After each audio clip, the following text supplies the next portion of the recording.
Mangalhat police station के detective inspector suspend Mahendra Reddy ने criminals के साथ सालगिरह तकरीब मनाई थी। मंगलहाट पुलिस स्टेशन के डिटेक्टिव इंस्पेक्टर महेंद्र रेड्डी को मुजरिमों के साथ अपनी सालगिरह बर्थडे मनाने पर सस्पेंड कर दिया। हैदराबाद पुलिस कमिश्नर के श्रीनिवास रेड्डी ने महेंद्र रेड्डी को क्रिमिनल्स के साथ बर्थडे सालगिरह तकरीब मुनक्किद करने पर ओहदे से सस्पेंड कर दिया।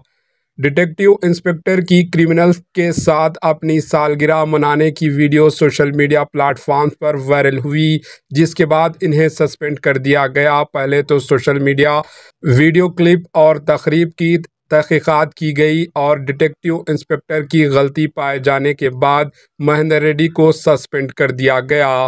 Bureau report, AHN news. AHN news को लाइक करें, शेयर करें और सब्सक्राइब करना ना भूलें।